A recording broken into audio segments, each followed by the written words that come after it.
牛问道遭奸人挑拨陷害，于中阳城北城门之下，以一己之力迎战近百位炼气境修士，一怒之下激发古妖血脉，不料竟遭暗箭偷袭。千钧一发之际，我祭出上品法剑，无奈暗箭品阶太高，上品法剑断成2半，才堪堪使暗箭偏离轨迹，勉强救下牛问。见牛问道无恙，我也离开了。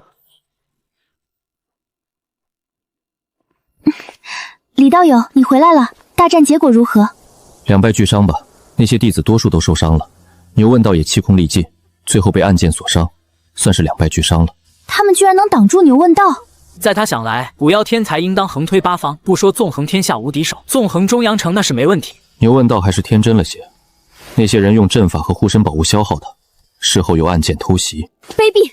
他们就不怕灵虚洞天报复吗？我摇摇头，没有多言，盘坐修行。没多久，柳青带着柳贤回来了。柳贤绘声绘色地描绘着城门大战，在他口中，牛问道力战近100位炼气，稳占上风，最后复苏血脉，重创他们。若非暗箭偷袭，牛问道绝对能打赢所有人，哪怕对手有护身宝物。对此，柳青也没出声点破。牛问道是占了上风，但那些人并未重创到不能动手，而牛问道却是气空力尽。再战下去，牛问道估计会被那群人当球踢。当然，这不能否认牛问道的强大，对方没有护身宝物了，早就被牛问道击败了。而另一边，一间密室内，牛问道吞服下丹药，稳住了伤势，看着身旁的段剑问道：“没有寻到暗中放箭之人吗？”“还没有，此人御剑之法精妙，又能一剑洞穿你的护身金光，至少是筑基中期，而且根据剑识检查，乃是中品筑基法器。”“曾鹏师兄可知道，灵虚洞天有多少人来了中阳城？”“你怀疑是宗内之人？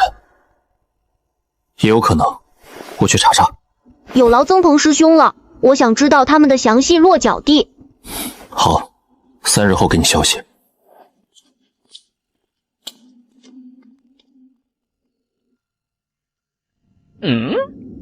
长生的气息，自从他跟孽虫师兄练起之后，再未相见。没想到却是他帮了我。可是他既然来了，为何不来寻我？只是第2天，牛问道便知道了我的落脚点。我和聂球只是普通弟子，也并未隐藏踪迹，查起来很容易。本想直接前往，但想到我不想被关注，他自己如今也被人盯着，便忍耐下来，待到晚上独自遁地而去。青柳院，我正和柳青月在院内修行，柳贤已经休息。柳青眉头一皱，走出房间：“哪位道友深夜造访？”“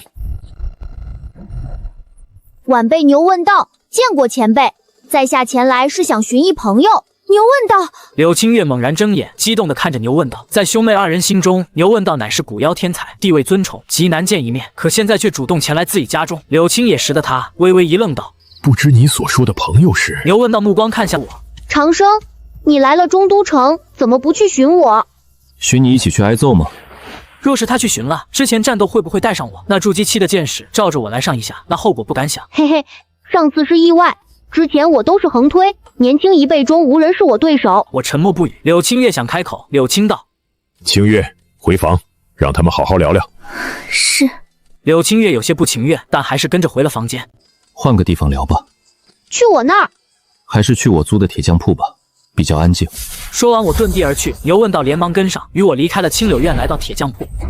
“伤势怎么样？”“还好有你那一剑，只是受了些轻伤，休养几日便好。这次还真要多谢你，否则我怕是没有时间反应。”“以后小心些。”“长生，别看我现在受了伤，但他们也别想讨到好处。待我伤势好了，全部都要找回去。”“你打算继续这样下去吗？和3大家族、城主府一直打下去？”“我受不了这个气。3大家族也就罢了，可那城主府，我没有杀他的人，他们凭什么暗刷我？”“你这牛脑子里面装的都是水吗？你未曾讥讽过城主，为何城中却会有你不屑与城主联手的传言？”“长春？难道真的是长春？”“你与长春恩怨颇多，已经到了无所不用其极的地步了吗？”“我记得你和我说过，当我知道别人秘密的时候，对方就会想方设法除掉我。”“那你是知道了长春的秘密？他有什么秘密？”“他和我一样，甚至还不如我。”“一样？不如你？什么意思？”“长春是半妖，他是人与妖结合产物。我之前说过，在他身上感应到了妖的气息。”“还有这事？那掌门怎么可能收一个半妖作为亲传弟子？”“我也想不通，等我抓了长春，肯定能问出来。我一定会打败他，成为大师兄。我觉得我师父说的有道理，长春一个半妖都能当大师兄，有资格继承掌门之位，我古妖凭什么不行？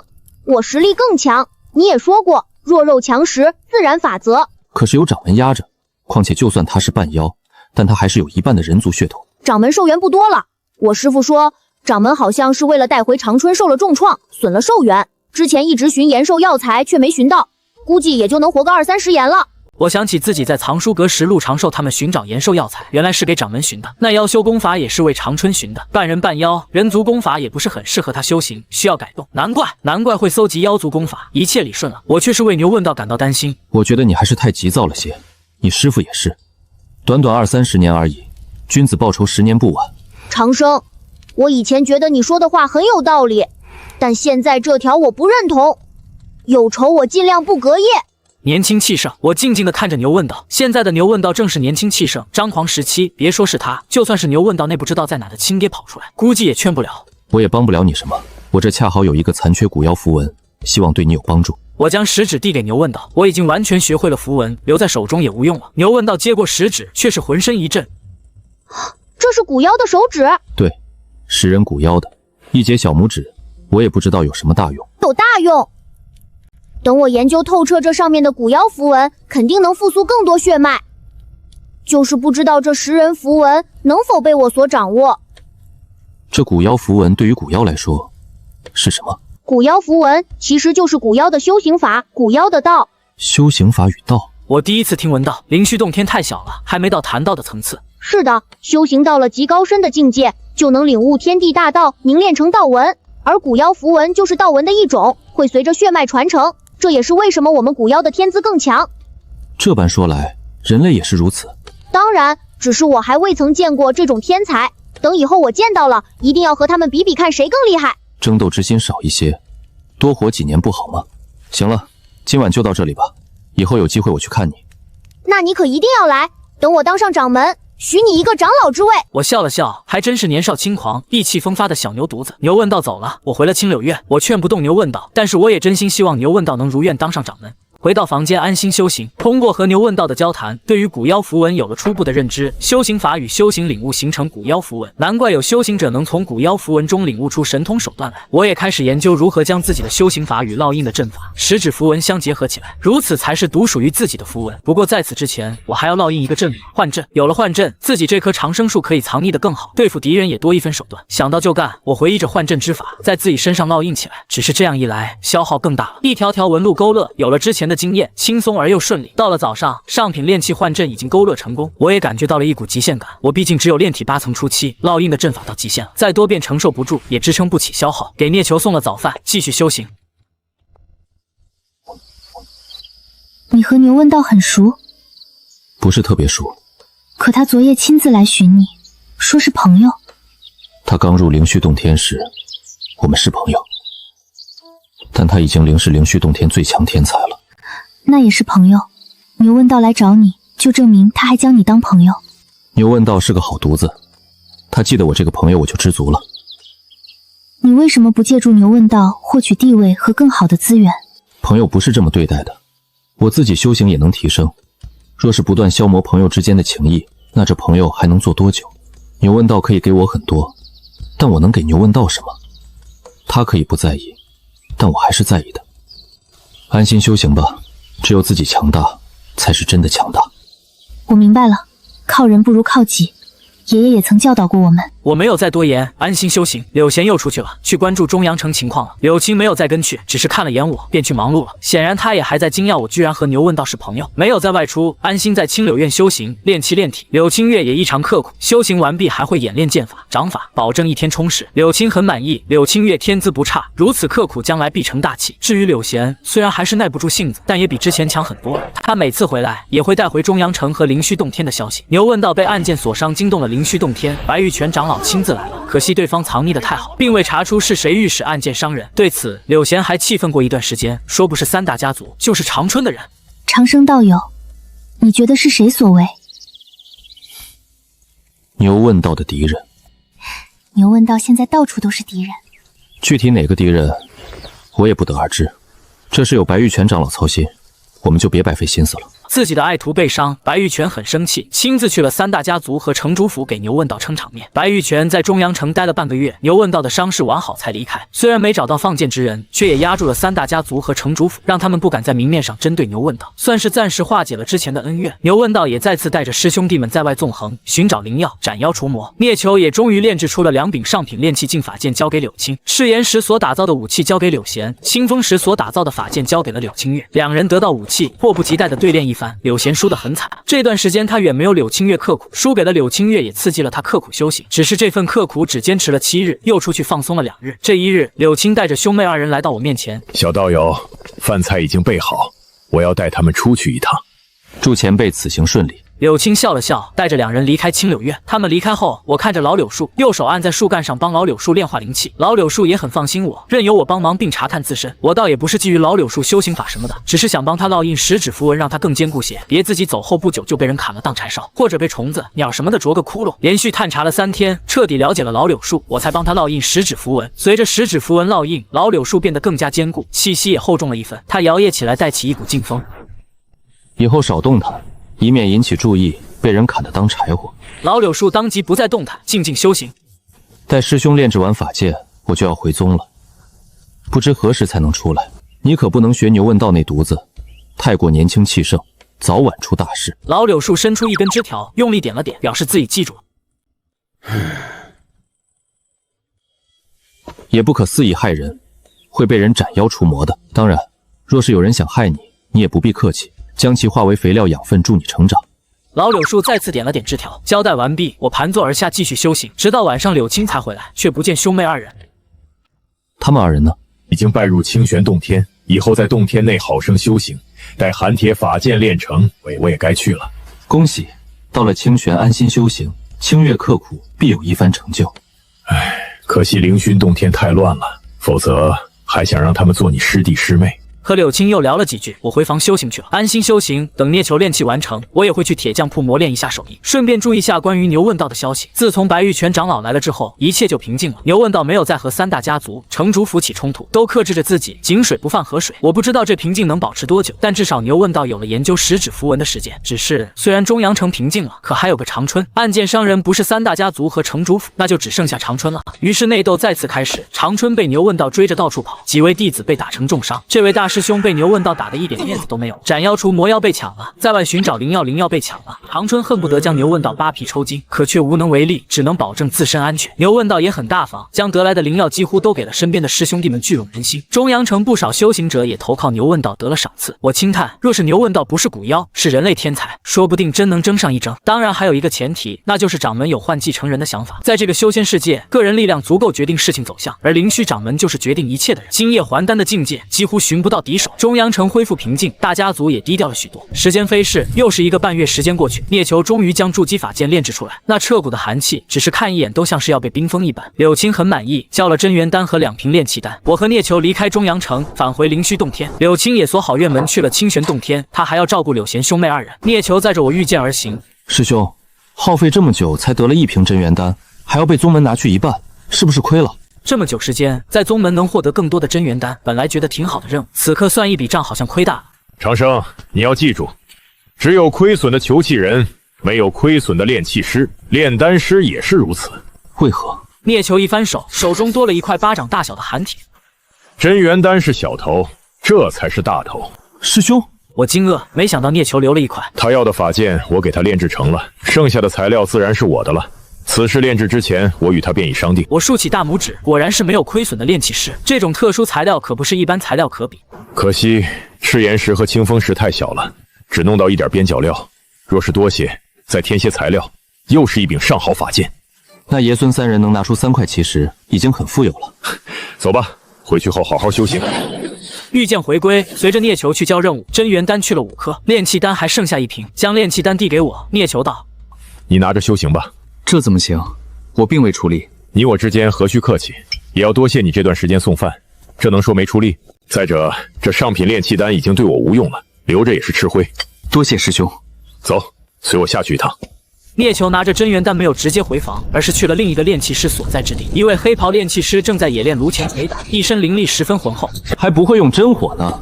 哼，卢君见过真元丹吗？聂秋，你少在这里耀武扬威，你得意不了多久的。筑基都不是的你，怎么敢这么跟我说话的？我没插话，这位应该就是和聂球有仇的那个炼气师了。当初聂球入监狱也是拜这位所赐。卢军牙齿咬得咯咯响，双目几乎喷出火来。你若跪下求我，说不得我心情一好，指点你一番，让你也能踏入筑基。卢军冷哼一声，转身便走。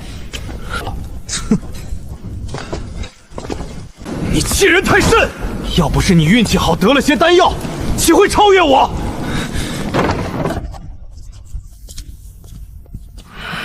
舒坦，那卢军怕是要恨死师兄了。就是让他恨，我就喜欢他恨我，却又奈何不了我的样子。看来师兄对他怨见很深啊。那倒不至于，说起来，若无他，我还无法遇见你，自然发现不了牛问道。说不定当时我直接就将牛问道砍了，哪有我的今天？算了，不说这些了，歇息2日，便继续练气。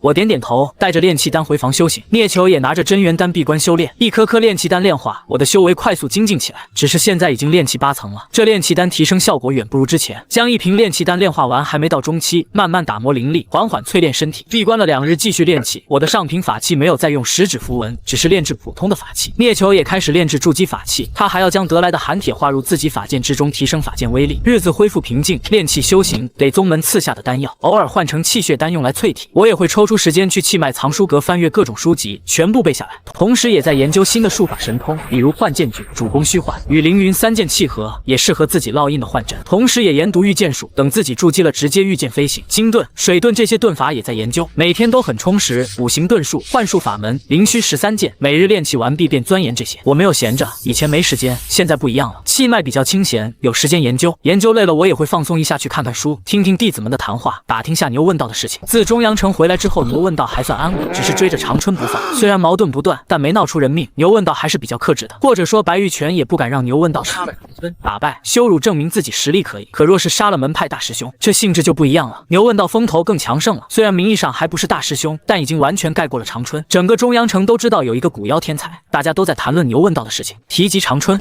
哦，又被牛打了。听闻长春气急败坏，回到宗门后没少砸东西，掌门亲自出面寻白玉泉长老聊了聊什么同门互相照拂，不该争斗之类的。白玉泉当即应下，让牛问道不再为难长春，长春这才得以喘息，日子好过一些。两人开启了冷战期，出了宗门，长春往北，牛问道就往南。我写了日记，将牛问道的事情记录下来，等以后牛问道老了送给他，希望牛问道能安稳活到老。风头太盛，很可能遭了劫难。时光如水，半年一晃而过，我的修为步入炼气8层中期，炼体也到了8层初期极限，即将中期。幻剑诀、凌云3剑已经大成，灵虚13剑这些剑诀就要差了。木盾和土盾同样大成，其余盾法稍次。牛问道则比较安稳，但却提升飞速，好像炼气9层了，血脉也复苏更多了，应该是掌握了10指符文。长春也进步神速，炼气9层后期，扬言3年内必然筑基，稳定自己大师兄的位置。这一日我刚好炼制一柄上品法剑，一道钟声传来，响彻整个气脉。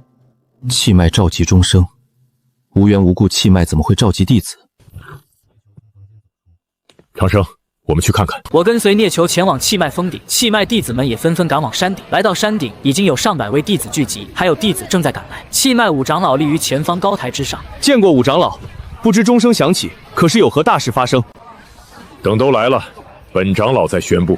众弟子当即乖顺站好，没有再问。我和聂球站在人群之中，1刻钟后，峰顶已经聚集了300余位弟子，全都仰头看向五长老。五长老扫视在场弟子们，这才开口道：“本长老召集你们前来，是有一件大事交给你们，那就是再次会武。”再次会武？有筑基弟子疑惑道：“长老，会武日期还未到吧？2年一次会武，还远远没到呢。”这次不同于以往的会武，乃是与水月洞天、清玄洞天的比试，每一脉都会挑选10人。于中阳城设下擂台，3派会武，和水月洞天、清玄洞天比试。弟子们没想到会是与这2个宗门比试，这是为了共同进步。掌门有令，若是胜了其他2派，必有赏赐，筑基丹、炼气丹、真元丹，甚至奇石材料，皆可赏赐。筑基丹，那些炼气境的弟子们眼中泛着光芒，一些炼气9层弟子一直卡着，就是缺一颗筑基丹。真元丹、奇石，筑基期的弟子们也面露喜色。聂球也有些心动，这些奖励很好，但不知道奖励多少真元丹。长老，若是胜了，不知道奖励几颗真元丹？胜一场，奖励1瓶真元丹；败者没有奖励。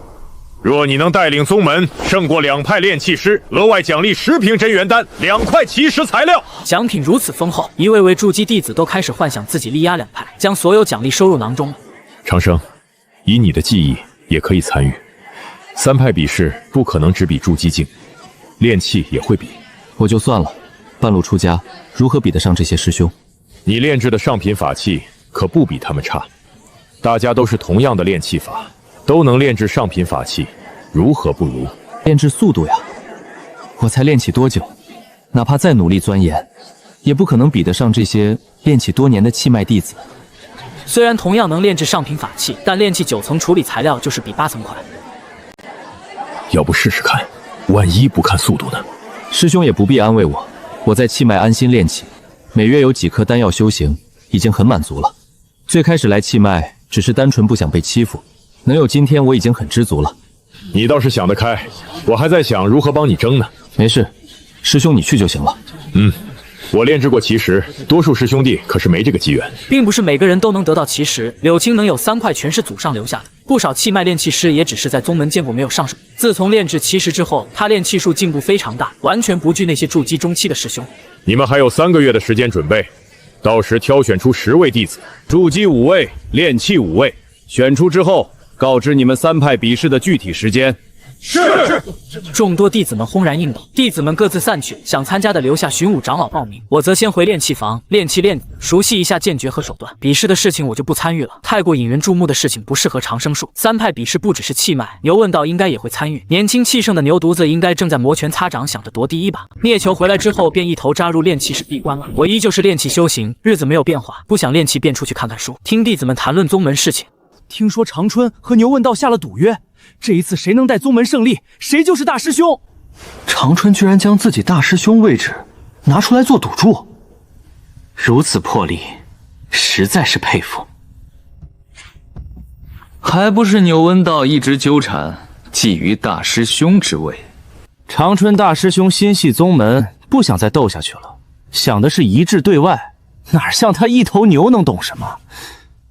话可不能这么说，牛问道本就比长春强，他当大师兄或许真的更好。哼，一头妖，觊觎大师兄之位，其心本就有问题。妖怎么了？那也是我灵虚洞天的古妖天才。我静静听着，转身离开。宗门弟子有的支持牛问道，有的支持长春。这才听了一会儿，这2人谈话已经有了火药味，大有斗上一场的趋势。赶紧离开，以免打起来被波及。年轻气盛的牛犊子果然贼心不死，还想着当大师兄。倒是长春这一手以退为进玩的着实漂亮，收获了不少弟子好感。拿大师兄之位做赌注，这明显是给牛问道下套。长春怎么可能将大师兄之位让出来？一旦让了，那掌门继承人呢？一般不出意外的情况下，掌门之位便是传给大师兄的。摇了摇头，转身回了炼气室。我现在去灵剑峰太过招摇，等以后有机会再提醒牛问道。处理材料，再次开始炼气。我已经尝试过了，食指符文对于上品法器也有用，而且下品筑基法器也斩不断。当然，只是一般下品法器，并非奇石打造。我处理完炼气材料，便开始修行。日子如常，并未因3脉会武而打乱生活节奏。一转眼2个月时间过去，我的体魄也再次增强。炼气方面，距离8层后期也不远了，炼气也小有精进，剑诀术法也进步飞快。这天晚上，我正在修行，耳旁传来呼唤声。我睁开双眼，从窗外看去，牛问道站在阵法之外。这牛犊子怎么来了？出了房间，来到阵法处，将牛问道迎了进去。不等我开口，牛问道便激动道：“长生，机会来了！我马上就是大师兄了，掌门继承人也是我的。”我看着兴奋的牛问道，琢磨着是不是该泼他冷水。牛问道继续道：“等我成了掌门继承人，你便跟我去灵剑峰吧，绝对没人敢欺负你。”气脉生活很好，我很满意。你就没想过这可能是陷阱？你说长春为什么会以大师兄之位做赌注？我知道。你知道还这么干？长生，我想当大师兄的话，只能如此。我师父也说是陷阱，但还是支持我，他相信我的实力，哪怕是陷阱又如何？我牛问道就粉碎他的陷阱，夺了他的位子。哼，还真是初生牛犊，看来你已经有对策了。多亏了你给的那根食人手指，我已经掌握了血脉复苏了些，所以我有信心。虽然是陷阱，但也是机会，错过这次机会可能就没有了。我现在有信心炼气剧内无敌手，他长春心机再深，也不可能料到我有如此进步。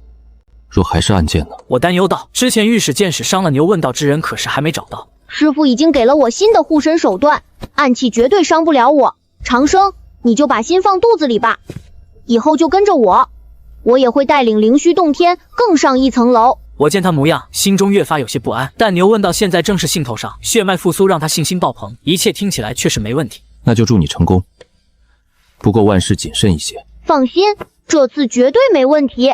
对了，你会代表气脉参加吗？不参与，我不喜欢抛头露面，受人关注，我喜欢安静。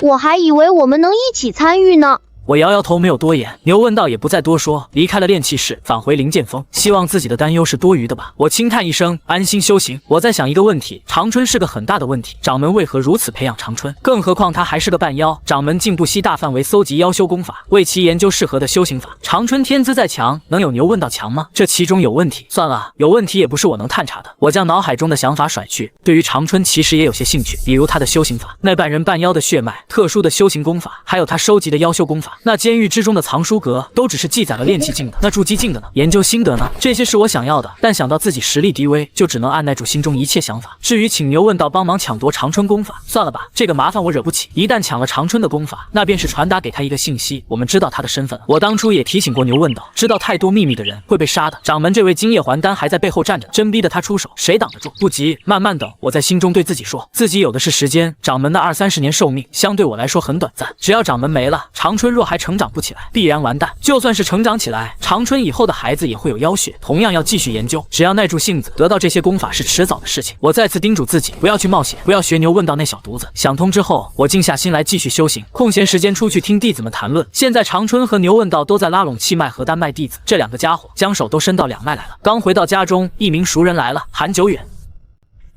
我还记得你，李长生。有劳师兄挂念，不知师兄前来有何指教？哼，这次3派比试你没报名。半路出家，技艺提微，参与不了。也是，你本就天资差，转入气脉也不可能有什么成就。我来寻聂球师兄，请他出来一见。稍待。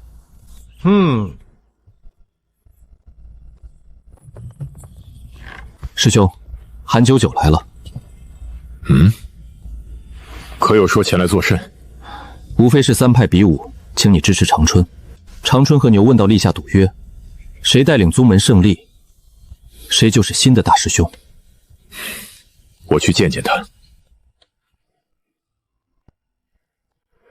你来作甚？长春大师兄一心为了宗门，希望能与聂师兄联手，力压两宗，为宗门扬威。3粒真元丹，还请聂师兄不要嫌弃。3粒真元丹，长春还真是大方。你也清楚，我能有今日，是因为牛问道。发现古妖上报，乃是职责。聂师兄所为，理所应当。若我不答应呢？如何抉择，聂师兄自己决定。长春师兄一心为宗门，就算是不答应，也不会怪师兄。你可知我炼制过奇石？奇石？气脉的筑基弟子基本都没接触过奇石，懂了吗？懂了，又不太懂，答不答应就行了。你和我说这个做什么？聂师兄技艺高超，你这3粒真元丹糟践谁呢？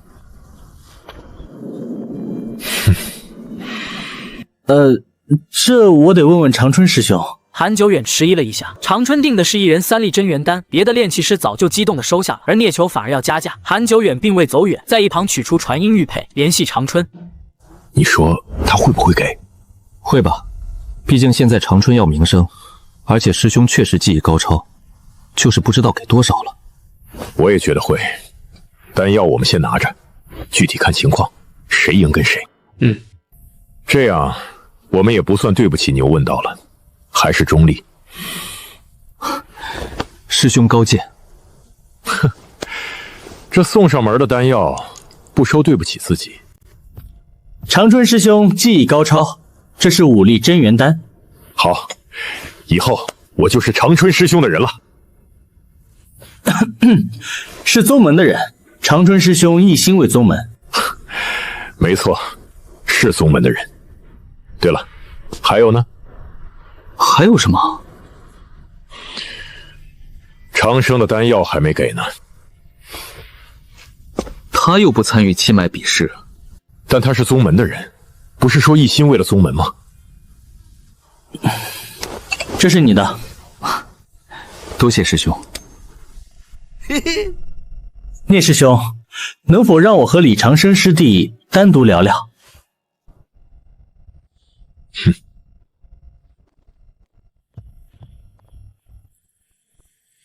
师兄想和我谈什么？陆长寿是怎么死的？师兄何意？师兄怀疑我害了陆长寿师兄？哼，你当然不行，但必然与你有关。若非如此，你为何急着从剑脉转到气脉？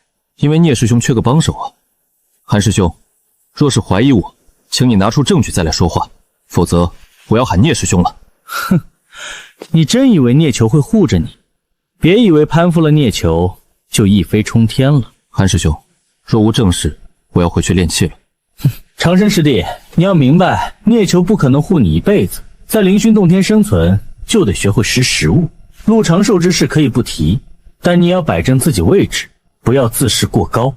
多谢师兄教导，长生明白了。既然明白了，那把炼气丹还我。师兄真会说笑，告辞。说完，我转身离开，不再理会韩久远。到手的炼气丹怎么可能还回去？韩久远吃瘪，可却进不去，这里被阵法隔绝了。而且就算是能进去，聂球还在里面呢。这混蛋玩意儿，真把自己当回事了。韩久远心头恼怒，却也不敢说得太大声，生怕被聂球听见。我回到屋内，聂球刚喝完一口水，说道：“这韩久远不知道筑基期感应敏锐吗？可能这炼气丹是他自己的，他感到心疼了吧？倒是有可能。不过陆长寿的死真和你有关系吗？怎么可能？我当时在闭关，而且当时陆长寿炼气7层，我若杀得了他，也不用寻师兄了。也是，你也别多想，我是护不了你一辈子。但长春在筑基之前，还不敢对我有想法。多谢师兄。不必言谢，说不得牛文道就赢了。我们也算两边押宝了。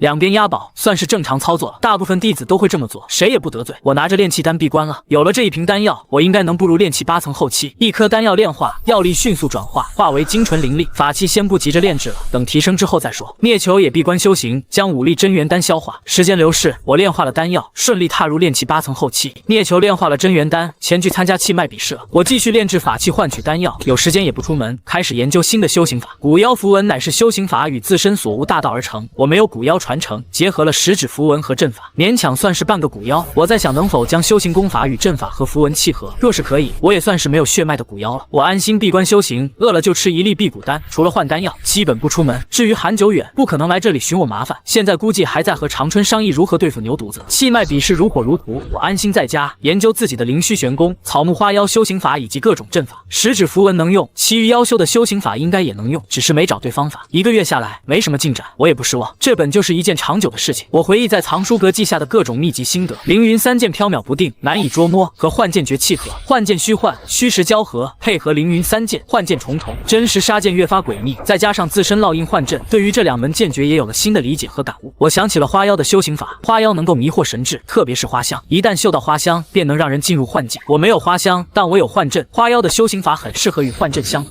我打算借助花妖修行法改良自己的灵虚玄功。10人的厚重防御与坚固需要土属性功法，对于土属性，树妖其实也有优势，毕竟哪个树妖不是地里长出来的。对于大地，我天生有亲和力，再配合脑海中一些鼠妖修行法参考一番，也能有所成。鼠妖是天生的打洞高手，遁地行家，就是玄金阵有些难度，我脑海中没有关于金属性的妖修之法，只能慢慢从藏书阁中那些修行功法中研究了。我沉浸在幻阵、十指符文的研究之中，周身浮现道道灵力，让周围空气都在扭曲。下一刻，扭曲的空气化成一道道身影，有聂球，有陆长寿，有牛问道，还有我自己。之前见过的人和草木都在幻术中显化，转瞬间，这些人影和草木全都化作一柄柄法剑，散发出锋锐剑气。屋内只有自己一人，我也放开了修行。时间流逝，又是一股厚重气息散发，我盘坐不动，如同山岳一般，给人一种无法撼动的感觉。十指符文与2种气息交织弥漫，我体内的灵虚玄功也随之变化，灵力迅速运转凝练，变得更强，一遍遍运转下来，周身浮现阵法纹路，丹田内的灵力变得更加浑厚强大。连续运转修行法，直到2个时辰后，我才停了下来，睁开双眼，感受着丹田灵力比之前浑厚了将近一半。这还只是初次改动，体内灵力提升这么多，那牛问道这古妖体内的灵力又该浑厚到什么地步？我算是半个古妖，都支撑不起身上的阵法消耗。那些古妖可是传承完整符文，需要更多的力量，必然是可以储存更多灵力。2个半月由此提升，不错了，我很满意此次闭关结果，灵力浑厚了，练气也更快了。我也为自己炼制了一柄上好法剑。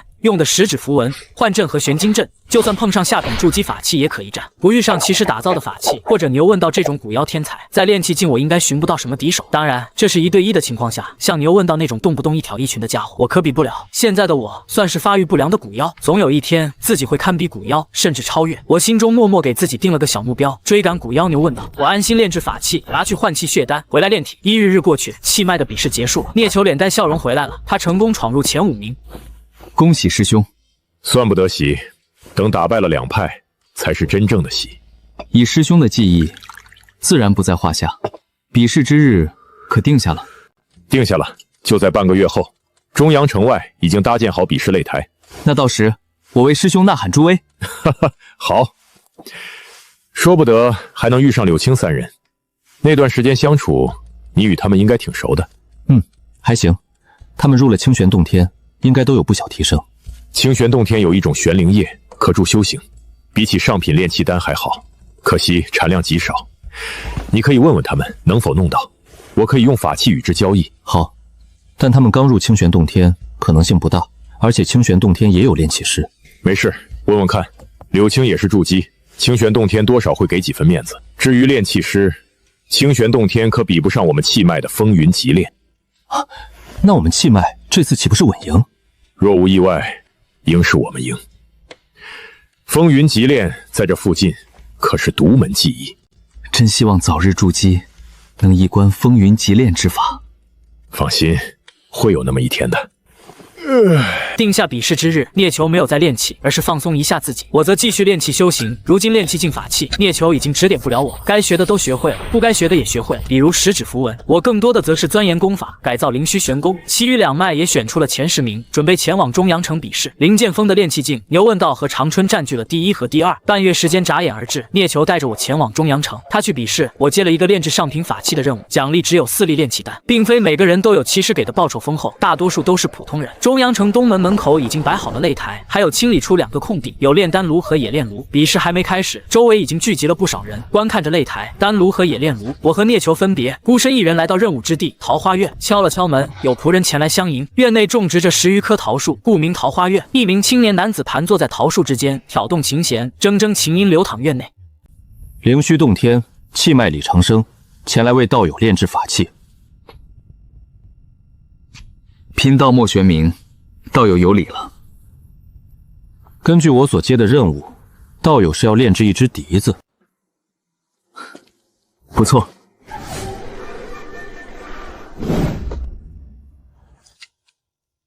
此竹乃是不可多得的灵竹，已然简单炼制，缺少幻阵也不够坚固，算得上一件法器胚胎了，省了我打磨时间。我还有个要求，3日内炼制完成，再加2粒上品炼气丸。可以，不需要打磨，只需要刻画阵法，不需要3日，2日就够了。莫玄明为我安排密室，我开始烙印阵法。坚固方面，我用的是气脉普通阵法，玄龟灵阵乃是气脉前辈们从玄龟防御所参悟出的阵法。比部的10指符文却也比一般土灵阵要强不少。幻阵也是正常幻阵，没有用上自己所参悟的幻剑，除非主动加钱。安心炼制，1日3餐也省了，直接辟谷丹解决。莫玄明在院内弹琴，琴声控制得很好，没有影响到我。到了第2天中午，我便炼制完成，将笛子交给莫玄明。莫玄明尝试一番，面露满意之色。不错，这是你的报酬。我收起炼气丹，起身离开。6粒炼气丹，多加的2粒属于我自己的。宗门只会抽成固定的任务报酬。灵虚洞天的幻阵有了，清玄洞天的炼气师也要到了。汇聚你们2派阵法，加持我的镜花水月，2派的弟子想必会大吃一惊。莫玄明带着笛子离开，收好炼气丹，我来到青柳院。如今3派比武，柳青月和柳青不回来，柳贤这个坐不住的应该会来凑热闹。敲了敲门，果然有人开门了，却是柳青月。柳青月没想到我会来，惊讶了一下，连忙请我进去。长生道友，一段时间不见，柳青月现在看起来也越发成熟。院中的老柳树仍在，只是叶子少了一小半，像是被什么东西啃过一般，都啃秃了。清月道友，在清玄洞天过得如何？很好，去了清玄洞天，才知清玄之好。以前受牛问道所影响，觉得灵虚洞天更好，现在才知各有各的好。这就对了。柳贤道友和前辈呢？他们出去了。如今爷爷也在清玄洞天担任执事，此次比试爷爷也要忙碌。爷孙三人在同一宗门，互有照应，真好。不知道有登门，可是有何事？此次登门确实有事相求。听闻清玄洞天有玄灵液可助修行，不知清月道友手中有没有？我可用法器、炼气丹来交换。玄灵液，我每月有1滴，但都用掉了。清玄洞天的玄灵液也只够弟子们修行。如此，是我无缘了。不过我兄长那儿或许还有几滴，若是长生上下能帮我一个忙，或许能得很多玄灵液。何忙？让牛问道拜入清玄洞天，若能办到，可许诺道友100滴玄灵液。你在打牛问道的主意？非是我，是宗的意思。牛问道乃是古妖天才，未来成就极高，留在灵虚洞天只会埋没他的天资。这么说来，清玄洞天比灵虚洞天强了。灵虚洞天内斗连连，来了清玄洞天，牛问道可安心修行，而且清玄洞天可以送他去更大的宗门。清玄洞天背后还有大宗门，道友考虑考虑。可是清玄洞天没有内斗吗？会真心培养他吗？你也知道，我与他算得上朋友。若是去了清玄洞天还是内斗，岂不是把他推入另一个火坑？道友放心，清玄洞天上下和睦，师尊温和良善，善待每一位弟子，绝非灵虚洞天可比。灵虚洞天于牛问道而言，确实非上好之地，但现在却是劝不动那牛儿。看来道友也明白，那道友不妨试试，若是成了，也可许诺道友进入清玄洞天，若资质足够，亦可同往大宗门修行。现在不可能，现在牛问道正是风头向上之时。再者，我也不了解清玄洞天，待过段时月吧。也好，若道友有想法后，可来青柳院寻我，就算是我不在，也会有人前来打扫。这树叶子怎么少了？不知道被什么妖精偷吃了，我也是回来后才发现，这老柳树成了精，一般动物吃不了，应是成精的妖物。成了精，却来偷吃树叶，属实不该，应当严惩。我也正在想办法抓此妖。柳树与我一起长大，也算是亲人了。老柳树成精瞒不过柳清月一家，成精了的树也不是非要立刻砍伐，像树精这种一般无法轻易离开，只能在原地扎根，再成长一些也是炼气的好材料。当然也有一直留着的，那是有真感情，或者是一棵好树妖，不曾害人。同为树妖，我多嘴了2句，便不再多言，离开了青柳院。我前去寻找聂球，聂球他们这些参赛者都居住在一套宅院内，灵虚洞天在这中阳城还有些产业。聂球正与参赛的炼气师们交谈，见我前来，随我出了门。玄灵液太少了，柳清月每月1滴，柳贤或许有几滴，但也无多大用。没事，弄不到就弄不到吧。聂球也不失望，他也不是非要玄灵液不可。我想见见牛问道，但以我身份，或许见不到。我让人传个话，你约定地点。那就多谢师兄了。我去租之前的铁匠铺，牛问道知道在哪儿。我作揖一礼，起身离开。租下铁匠铺，我开始炼制法器。这次出来，我带了一些材料，闲着也是闲着，炼制了法器，回去之后也能换几粒丹药修行。一直忙活到深夜，地面出现灵力波动。牛问道从地底探出头来：“长生，你寻我可是遇上麻烦了？”“是你要有麻烦了。”“我能有什么麻烦？”“青柳院可还记得？”“他们知道我偷吃树叶了，就吃了一些叶子，不至于要追杀我吧？”“那老柳树是你啃秃的，你不是答应我要改掉吃树叶的坏毛病吗？”“长生，要不我去陪他们一件法器？”“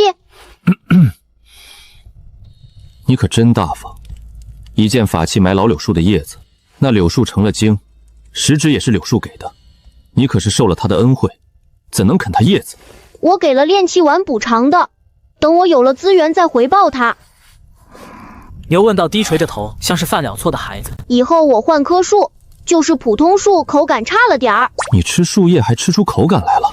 算了，不和你讨论树叶的事情了。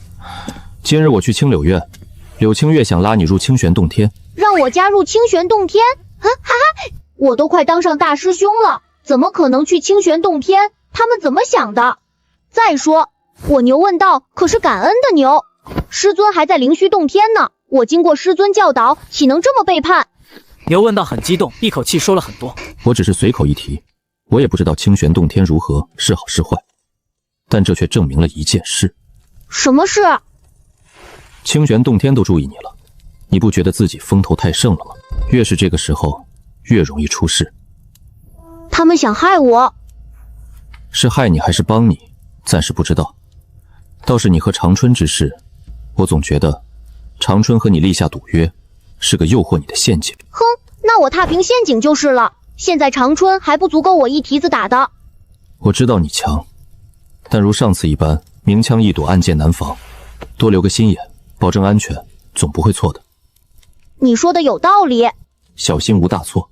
你喜欢吃树叶，那么我问你，若是有一片树林，林中有一棵很漂亮、看起来很美味的树，你是先吃普通树，还是很漂亮的树？如果没人跟我抢，我肯定先吃普通的，毕竟物以稀为贵嘛。那漂亮的树再长一段时间，肯定更美味。我有些无语，这牛犊子的脑回路果然不一般。木秀于林，风必摧之，这道理在你这居然行不通。那如果很多人都盯着这棵漂亮的树呢？那肯定是打翻所有人占下这棵树。那如果这群人实力和你差不多呢？我只有一个，他们有一群，那我忍住不吃了呗。长生，你到底想说什么？这灵虚洞天就像是树林，我们都是普通的树，而你是最好的那棵树，所有人都想得到你。清玄洞天都注意到你了，附近的水月洞天怎会选择视而不见？你们人类不是不吃树吗？我特么在打比方。算了，你听不懂也没关系，多准备保命手段，能准备多少准备多少，以防万一。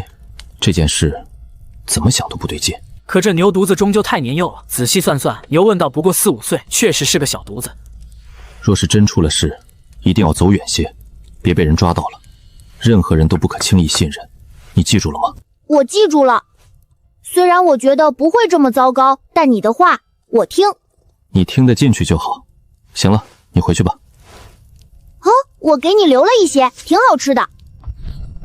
我看着柳树叶，我谢谢你，还知道给我留一些树叶。只是我特么一棵树能吃树叶吗？希望牛问道不会出事。我轻叹一声，我盘坐下来，炼化炼气丹，沉浸在修炼之中。一夜过去，第二天，中阳城响起了热闹的声音，三派比试早已传扬开来，哪怕是普通百姓都知道。那些修行者们早早前去占据了位置，那些普通百姓寻不到位置，便站在城墙上看个热闹。三宗的人相继入场，擂台比武，空地比炼丹和炼气要费些时间，非一日可决出胜负。比武的话，分为2场，第1场为1对1，第3场则是1人对战其余人，能够选择连战敌人，而且中途不能休息。三派掌门都没有来，灵虚洞天是大长老步恒通带领弟子前来，清玄洞天是一位女长老，美貌道姑，身着青色道袍，水月洞天的是一位年迈长老，头发花白，老态龙钟之样，但一身气息谁也不敢小瞧。此次比试只为交流，互相进步，点到为止，不可伤人性命。葛望仙掌门近来可好？掌门道行精进，一切皆好。听闻水月洞主镜花水月之法有所突破，改日顾某定备上厚礼前去祝贺。葛望仙寿元不多的事情，绝不可能让外面宗门知晓，否则这些势力必然起心思。好，到时定要带顾道友品尝一下水月灵茶。清玄道友，于此次比试可有何提议？既然已经定下，那便按照约定比试，道法交流，不伤和气。那就请2位检查丹炉、冶炼炉及擂台。这次场地布置，另外2洞天虽然有出力，但大部分都是灵虚洞天在。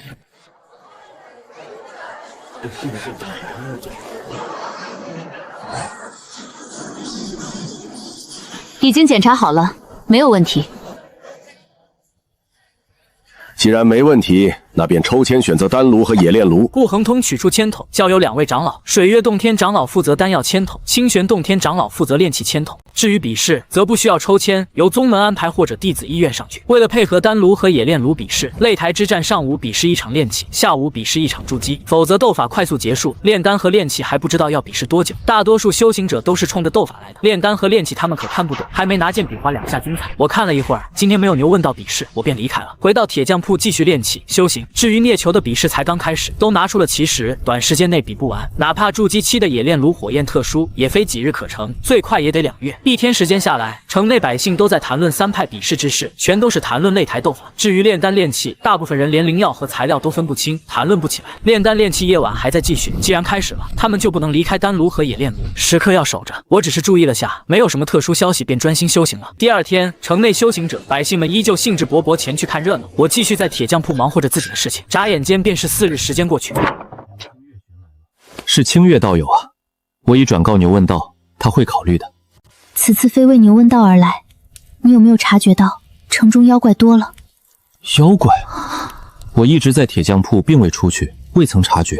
你遇上了？昨夜兄长回来，见一蜘蛛夜中伤人，仗剑出手，却被妖毒入体，幸好备有解毒丹，才解除毒素。那蜘蛛精却是被另一只蜘蛛救走了。蜘蛛精竟然这般大胆！现在3派都在，蜘蛛精怎敢入城？不只是一只，还有其余妖物。你来寻我，不会是想让我和你一起对付妖怪吧？我一个炼器的，不擅长斩妖除魔，这种打打杀杀的事情。我爷爷因为比试之事无法分身，我也不认识其余人，只能来寻你帮忙了。我兄长伤了那蜘蛛精，定然会起报复。你们清玄洞天的弟子呢？只有2人，但感觉不够。我真不擅长斗法。10滴玄灵液，你不是没有吗？凑凑就有了。需要我做什么？去追杀蜘蛛精？我们准备材料，你帮忙布置剑阵。那蜘蛛精记得兄长气息，定会寻来，到时便以剑阵击杀。可以一试，但势不可为，我会离开。若势不可为，我们也不可能死斗。都已经处理的差不多了，只要再加工一下，便能布阵。有这材料，倒也不是是非我不可。其余炼器师我也不认识，这是我爷爷给的材料。入清玄洞天时间太短，还没有与炼器师交上朋友。那我就布置灵虚剑阵了。这些材料布置完灵虚剑阵，还能剩下几件？有劳，不知多久能去布阵？我先处理一下，傍晚便可去布阵。好，我在清柳院等你。柳清月离开，我则处理材料，忙活布阵之事，一直忙活到下午。处理完所有材料，遁地来到青柳院，老柳树还秃着呢。青柳院内，柳贤脸色苍白，左臂上涂抹着药膏，用白布缠着。柳清月和2名青年守护在柳贤身旁。有劳道友了。这阵法布置在何处？这阵法还无法将整座宅院笼罩，就在这柳树周围吧。我们就在院内修行。我点点头，开始布置灵虚剑阵，一件件阵法材料埋入地底，以灵力勾勒阵法路线，以炼制好的阵法材料来填充。4人看着我布阵，心中安稳了几分。条条阵法路线纵横交错，一股灵力剑气弥漫而出，转瞬又内敛起来。半个时辰后，阵法布置完成，完全隐匿于地底。从表面看不出任何异常。我将操控之法交给他们，让其能在阵法之内随意而动。多谢了，不过还得由你来主持阵法，毕竟是灵虚剑阵，我们不懂。好。我会藏匿在柳树之内。这是答应你的玄灵液。我接过瓷瓶，打开瓶口，一股浓郁而精纯的灵气波动，还带着独特的清香之气。只是吸了一口，我便感觉自己灵力变得活跃，蠢蠢欲动，远在炼气丹之上。多谢了。施展木遁之法，遁入老柳树体内。老柳树也感应到了我，任由我在体内藏匿，还牵引灵气，让我更舒坦些。多谢道友了。贫道陆河，这位是师兄孔昭。2人分别介绍了自己。陆河看起来瘦削精干，背负法剑；孔昭则有些书生气，手中并无法剑，反而是一支毛笔。贫道李长生，2位有礼了，静待蜘蛛精吧。两人点点头，不再言语。柳清月兄妹二人闭目调息，院内安静下来，若真可闻。我在柳树内运功修行，顺便指导老柳树修行。老柳树得到指点，也算是踏入真正精怪行列，应该用不了多久就能说出妖语。现在的老柳树只能模糊传递出自己的意思，而老柳树传递的意思很简单，让那牛犊子滚远点，别再来啃他树叶了。啃树叶就算了，还连吃带薅的，他都吐了。我已经叮嘱过他了，他应该不会再来。这牛犊子真是混账玩意！要不是自己打不过，高低得给他2巴掌。安抚好老柳树，引领他修行，渐渐进入修行状态，沉浸其中。柳清月4人也进入修行状态，不过却不敢太过沉浸其中，留了几分心神。时间流逝，深夜来临，突然妖风吹来，还带着一股腥臭气息。柳清月4人连忙睁开双眼，面上浮现一丝凝重。沙沙，老柳树突然摇曳起来，一条条透明蛛丝连接在树枝上，一只只拳头大小的蜘蛛顺着蛛丝滑向老柳树，地面也出现许多蜘蛛从门缝钻进来，席卷4人。孔昭眉头一皱，手中毛笔挥动，金光照破黑夜，画地为牢。只见他灵力为墨，虚空勾勒，4道金光飞舞没入地面，形成一个正方形，将4人全面笼罩。滋滋，小蜘蛛刚接近他们，接触到金光，如同墙壁一般隔绝所有蜘蛛。陆河并指如剑，剑气分化万千，绞杀小蜘蛛。柳清月、柳贤也相继出手，一时间剑光漫天，黑夜亮如白昼，密密麻麻的小蜘蛛一瞬间死伤一大片。我看着死去的小蜘蛛尸体，这些可都是血肉养料。都是些炼气1、2层的小蜘蛛，那大蜘蛛应该就在外面。刘兄，那大蜘蛛冲着你来的，你出声试试，能否激怒老蜘蛛，将它引入院内？好。蜘蛛精，爷爷在此，可敢进来？有毒！天地有正气，杂然复流行。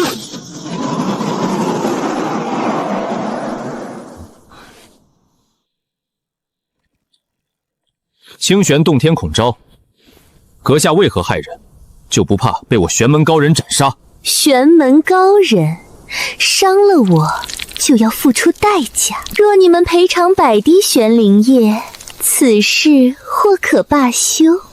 哼，真是好胆！一个炼气妖物，敢找清玄洞天要账，正气诛邪！清玄洞天的弟子只有这点本事。我们4人联手，对付你们2只妖精绰绰有余。那就看你们有多少灵力。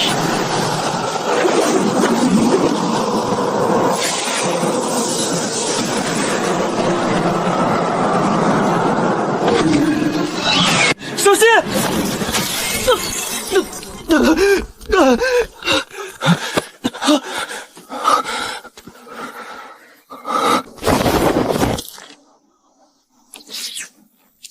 春19，就这几个没用的东西还要试探？清玄洞天毕竟是宗派，其弟子该有些手段。试探完了，也就这执笔之人有点本事。杀！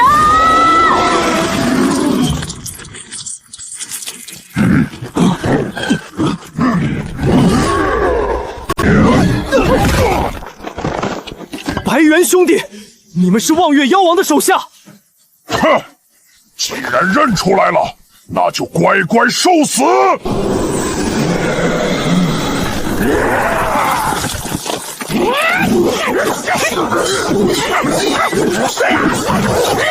起阵！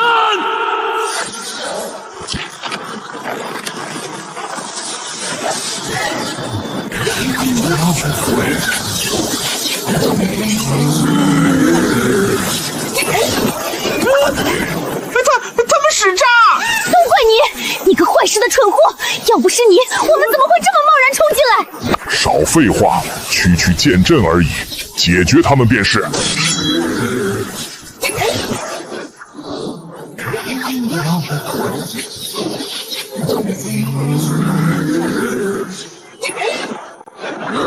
我们挡住白猿兄弟，你们撑住！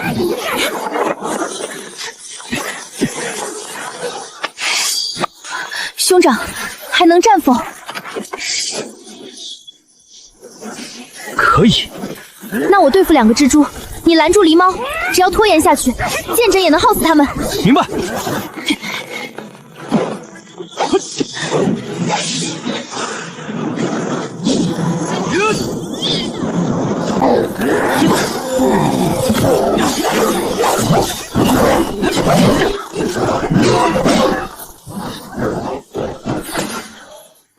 若是没有法阵的话，这5个妖精可以轻易退走，但他们被法阵笼罩，四周皆是剑光，想要退走就难了。这样下去，他们4人会越来越吃力。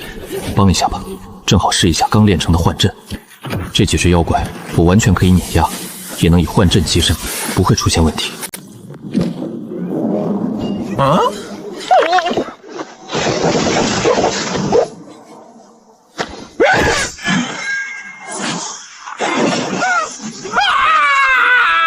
还真是瞧不起我，居然分心！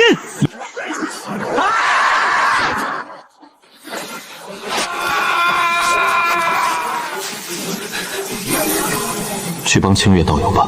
柳贤这才明白是我暗中出手帮了他，连忙拔出赤炎剑杀向2只蜘蛛。老柳树内，我将灵虚玄功催到极致，幻阵开启。幻阵之下，4只妖物同时受了影响。本来1对2还有些吃力的柳清月压力大减。春世久2只蜘蛛精失去了判断，每次攻击都会偏离柳清月，连对剑阵的防御都慢了1拍。另外2只白猿同样如此。不好，有幻阵！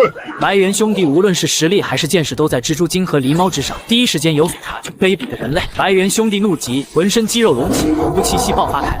陆河面色微变，迅速退避，统招却是毛笔勾勒，再起画地为牢之法，囚困2只白猿。咔嚓！可惜他的画地为牢挡不住这2只白猿，无声无息，数道剑光瞬息而至。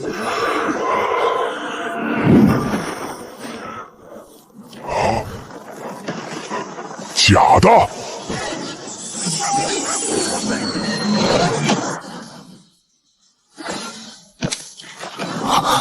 是长生道友，消失了。没有，我们现在看到的都是假的。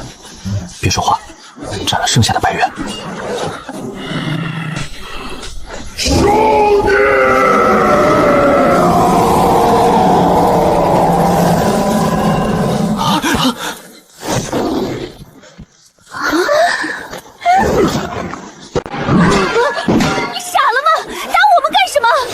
如此幻术，若非知晓长生不有人来自灵虚洞天的话，我还以为是水月洞天的镜花水月。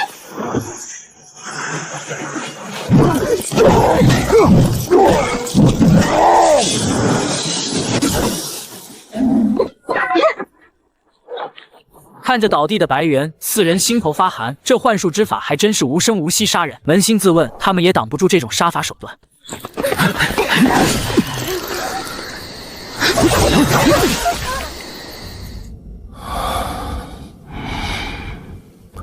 不够持久啊，就出手这么几下，我的灵力差点耗尽。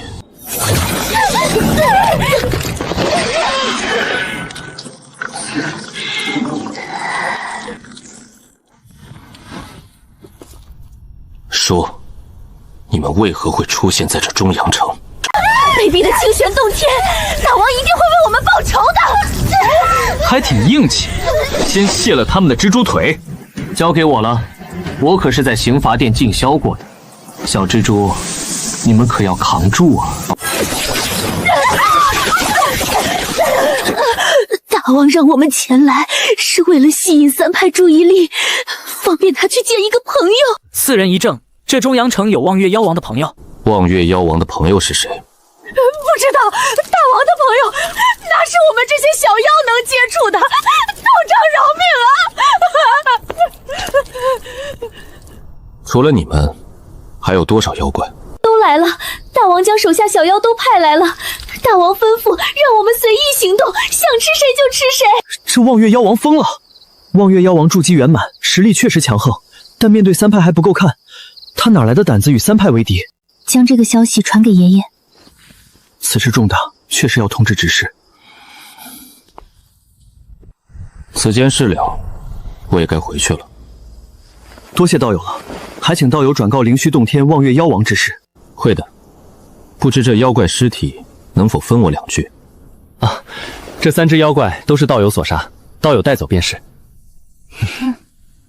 多谢了。至于地面的小蜘蛛，我就不要了。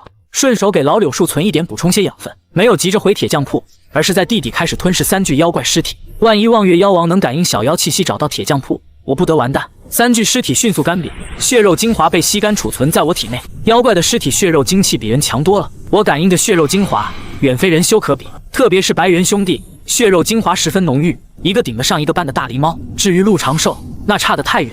回到铁匠铺安心消化血肉养分。至于望月妖王的事情，明天再去说。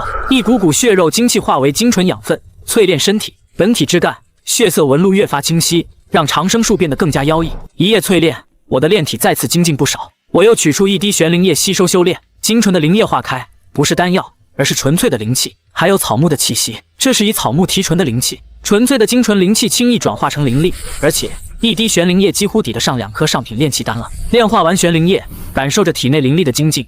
难怪聂从师兄提起玄灵液，确实非凡，就是不知有没有筑基品质的。炼气境的玄灵液对于筑基的孽质来说完全没有帮助。看了看天色，已经蒙蒙亮了。我走出铁匠铺，发现中阳城有不少修行者早早起来赶往城外。途中一些修行者谈论着妖怪的事情，而且有不少修行者都打听出来了，望月妖王要来见朋友。这消息传的也太快了，还用我传？这些妖怪骨头都这么软的吗？来到城外，3位长老已经不在了。一群修行者将妖怪的事情告知。知道了，长老们已经去调查了。我没有再过去，既然已经知晓了，那也不用自己汇报了。正要离开，我看见了牛问道，还有几位灵虚洞天的弟子，而在他们身后还有几位灵虚洞天修行者。为首之人容貌俊朗，微微昂头，眉宇间充斥着一股傲气。只是看到牛问道的神情有些不自然，我看了一眼便收回目光。这位正是大师兄长春，被牛犊子追着揍的。水月洞天的人来了，为首的青年我还为其炼制过法器。莫玄明，清玄洞天的人我不认识，也没见到柳清月他们，没有多留，防止被牛犊子追着扯犊子，赶紧离开。远远的回头，一群弟子聚拢着将牛问道围了起来，一个个笑容谄媚当真，是众星捧月。牛犊子太年幼了，来者不拒，已经将自己当成大师兄了，就差改口。摇了摇头，回铁匠铺继续消化养分和玄灵液。这次关上了铁匠铺大门，安心闭关，盘坐而下，服用玄灵液炼气。外面的事情自己招惹不起，至于去杀妖怪还是算了。万一碰上了见朋友的望月妖王，那不成了送上门的长生药了？而且我战斗力不持久，多遇上几个妖精那也是送菜。一滴滴玄灵液炼化，灵虚玄功催到极致，丹田内的灵力快速精进着。我完全沉浸在修行之中。到了晚上，有不开眼的小妖闯了进来，送上门的养料我可不会客气，将小妖化为肥料后，便遁入地底藏着。确定没有其余妖怪寻来，我才回到铁匠铺继续修行。来到中阳城的妖修越来越多了，城主府3大家族不得不联合起来安排人手夜中巡逻。可就算是如此，还是有不少小妖闯入房屋之内，我也多了好几具妖修肥料。一晃眼3日时间过去，体魄更强了，血肉养料还有很多，继续炼体。没有出关，晚上来的妖怪也增多了，打得过就是肥料，打不过就遁地走。我也不敢走远，因为外面巡逻队更多，3派的弟子都出来斩妖了。我偶尔还能捡到几具妖怪尸体。直到第6日晚上，一声惊天巨响惊醒了修行中的我，也惊醒了整个中阳城。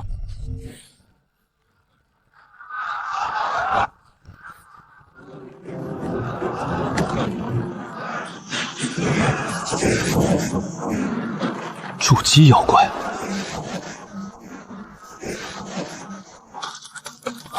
长生道友可在屋内？道友深夜来访，可是有事？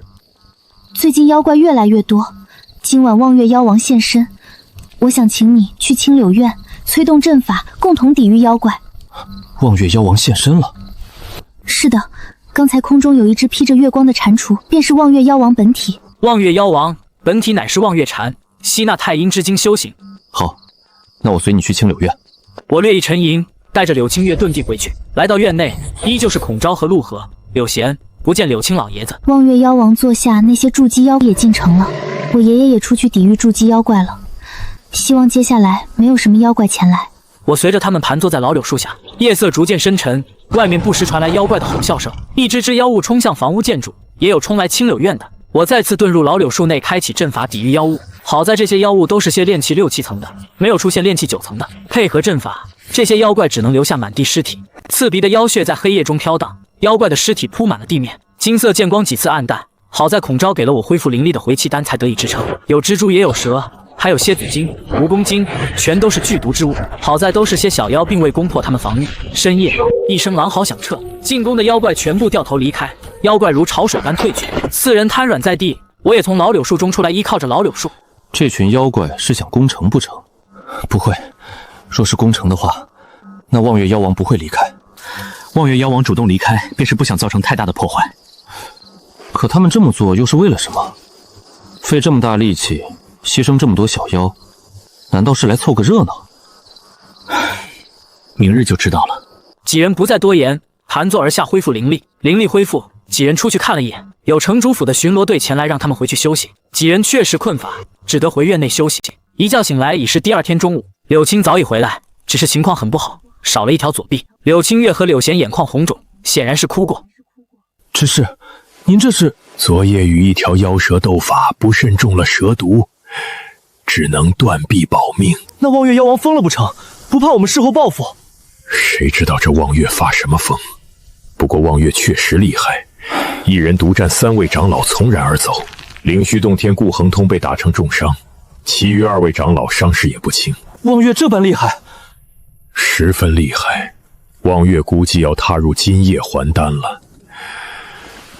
按理说此时他应该闭关成就金丹才是，出来斗这一遭是何意味？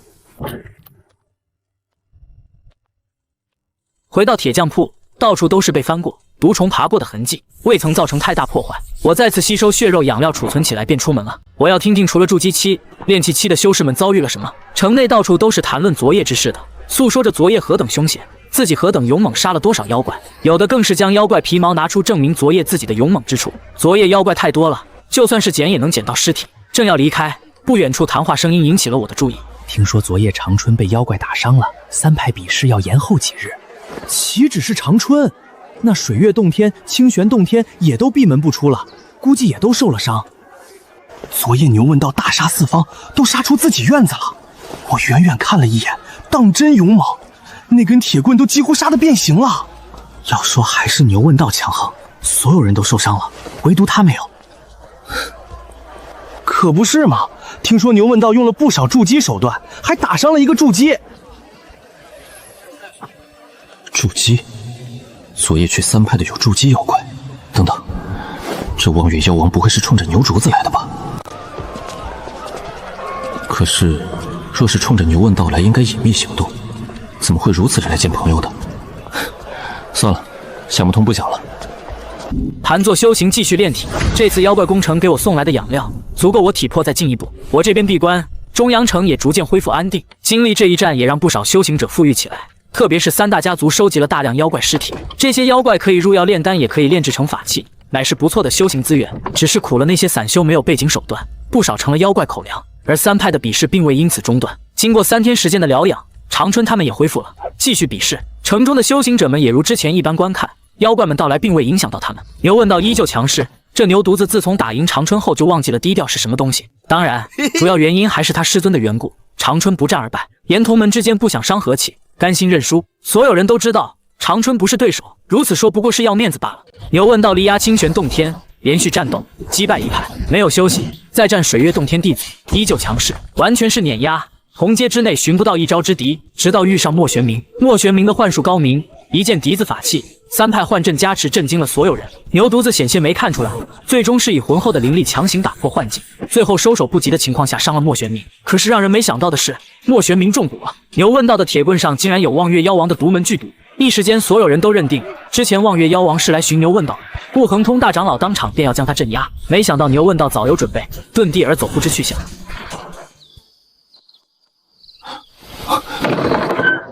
清月道友，可是又有妖怪？牛问道出事了，现在全城都在寻他。我来是想问你，他可有来找你？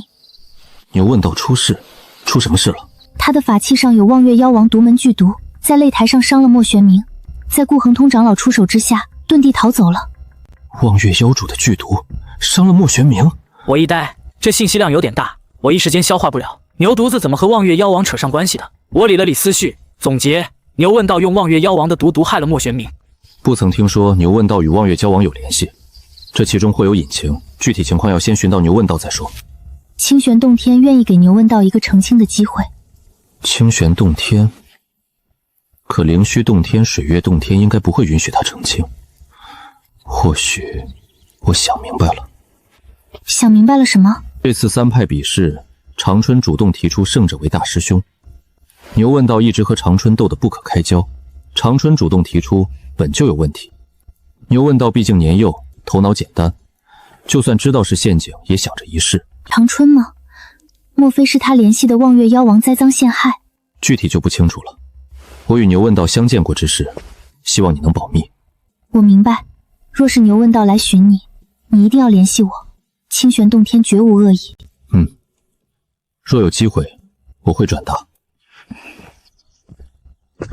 若真是长春勾结望月妖王的话，那牛问道真的麻烦了。牛问道本就是妖族，而望月刚大闹一场，大家正愤怒着呢。长春肯定会趁此机会大肆宣扬，让三派和中阳城再无牛问道容身之所。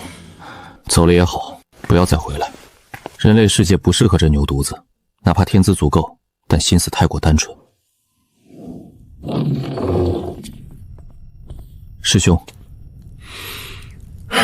牛问道出事了，不知你有没有听说？听说了。你倒是一点也不慌，不怕他们查你吗？自从去了气脉后，我可再未见过他。他们就算是寻我麻烦，也该找个好借口。话虽如此，但为了寻到牛问道，他们会想尽一切办法。牛问道天资太强，放任在外，万一哪天修为有成，必然报复灵虚洞天。这段时间你先别回气脉，这是五行遁术令，筑基下品法器，有此令，筑基初期留不住你。多谢师兄，师兄恩情，长生铭记于心。行了，我先走了。若是一切安稳，波及不到你，我再来接你回气脉。这些大钱币与你生活，若是真有筑基为难你，就走吧，走得越远越好。长生明白了。聂球走了，我陷入沉思，这实在是没有理由找上自己。毕竟自从我去了气脉，便在为明面上和牛问道联系过，唯有柳清月三人知晓。除非有人故意针对我，先遁入地底，在地底修行，若有意外直接离开。我带着五行遁术令进入地底闭关，到了第二天，我便发现自己的铁匠铺被人盯上了。好在都是些炼气境，还察觉不了我。这些人来铁匠铺寻找几圈，没有寻到我便离开了，怀疑我跑了。我没有搭理，安心在地底闭关。第二天依旧有人来，晚上也有人在暗中盯着，而这个人我还真认识，韩久远。果然，没有人针对的话，不可能想到我。我和牛问道交集都是哪年的事情了？血肉养料还有很多，消化完了再说。时间在修炼中度过，眨眼便是半月时间过去，我的体魄到了一个极限，血肉养料还剩下一些。我看了一眼暗中藏匿的人，这韩久远还真耐心，每天晚上都来，半个月了，居然还盯着这里，这证明他们还没抓到牛问道。我略一思索，悄无声息来到韩久远身边，开启幻阵。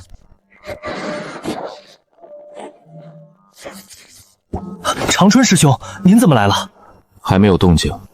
没有，也许李长生早就走了，不在这里了。师兄，反正现在也不知去何处寻找。我感觉李长生真可能和牛问道有关系。再给我些时间，没人看见他离开铁匠铺，我不信他就这么凭空消失了。想要离开，有的是办法。一直在这里等着有何用处？那望月催得越来越紧了。望月？什么望月？没什么，你跟我来。师兄来这儿做甚？当然是请你上路。韩久远不可置信地看着我，至死都想不明白长春师兄为什么要杀他。我熟练地吞噬血肉精华，收刮他的储物袋。这家伙还真富裕，居然有8瓶上品炼气丹，5瓶上品回气丹。是韩长久接触不到，还是长春根本和望月没有联系？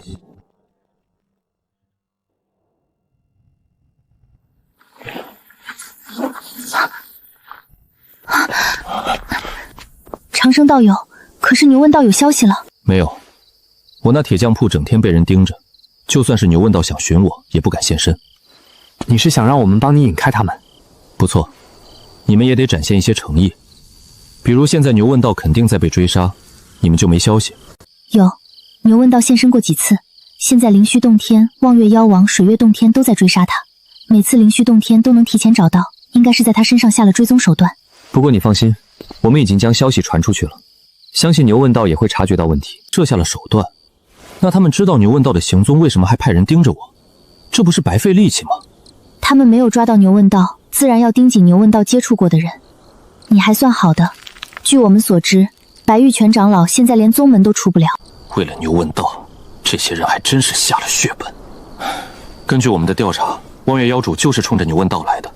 牛问道这个古妖，对于妖怪来说乃是大补之物，若能吞了它，望月妖王说不定能直接踏入金叶还丹。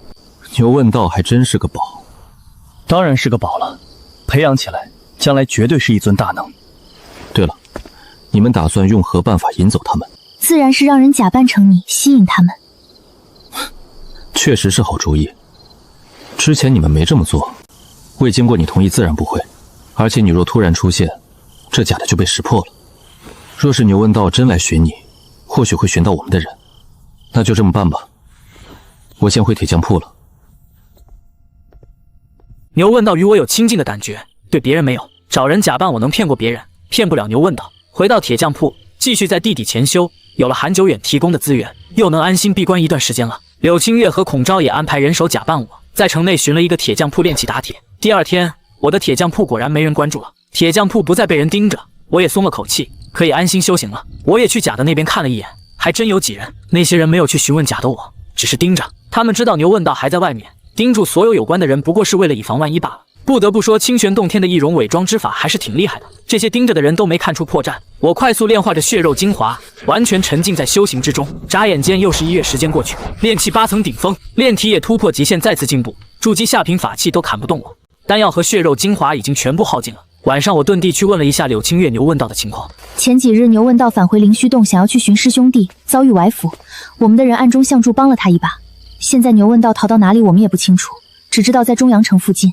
我听闻这些没有多言，回了铁匠铺继续修行。牛问道若真出事了，我反而不会再受关注。不过我也不想牛问道出事，可现在我无能为力。等熬个几百年，去挖了望月妖王他们的坟头，算是为牛犊子报仇了。不再多想，运转灵虚玄功继续修行。下一步便是炼气9层了。时间飞逝，又是3日时间过去。这一日晚上，我正在地底修行。